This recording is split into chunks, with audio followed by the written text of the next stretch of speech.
something that I read a couple of people that had interviewed you over time, and one of the things that had hit me about the work, and that was this thread that went through from the sculptural objects and into film, seemed to be that you were dealing with time and space the entire time. But that was this common thread that went through those two bodies of work that really connected them for me. And was that something that you were maybe intending, or is that something I'm just picking up? I really appreciate that you're looking. Well, and I can say yes, of course, that to a certain extent, sculpture takes place in time.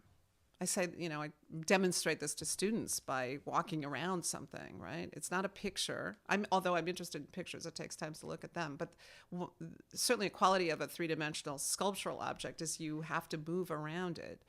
But the same thing is true of film. I think of film as a three-dimensional medium. When we're filming in space. Although not all of my films take place that way, but I'm interested in how film represents the business of not just time, but also space. It's also, as I just mentioned, the time is an element of the fugitive materials. When I'm using hair gel, it's moving around. Yeah.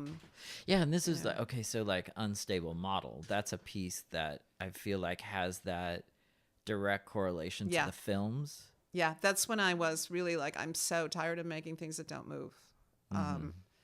And I'd been working in film more, and then I was asked to do a sculpture piece, and I was happy to return to it.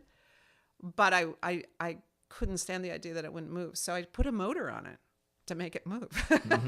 That was like my solution, right? Is just make it jiggle. And it was so obnoxious and noisy, and I love that about it. Oh yeah, you like to take up the gallery space in different kinds of ways as true. well, like with smells. You're Oh, you right? have done your research. So like that was fun. But actually, I think I was a student of yours when I told you about it. When I first became aware of that.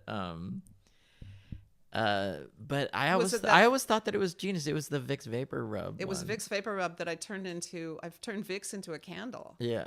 By putting a wick in it, and I built this kind of lantern, but it was at the peak of AIDS. People were dying in New York. I mean, it was really hitting us, and so there was a sense of both the candle as a kind of mourning, as a ritual, like a mourning object, but also the Vicks had this kind of pathetic, like momish. I called it a momish feeling of like, that's not going to work. It's like, this little medicine is not going to work.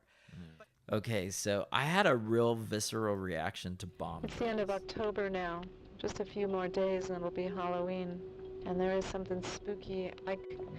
I cut out a picture the other day at the periodontist's, an image of a young woman that seemed to be in uniform, and she was laying on the ground, and the picture was taken almost on the side, almost from the level of the pavement.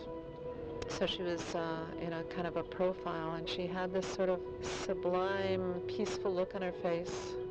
Looked like she was sleeping, but you knew she was dead, of course, because it was a picture in Newsweek magazine. And the caption reads that she's a Chechen suicide bomber, that she walked into a crowd with a bomb.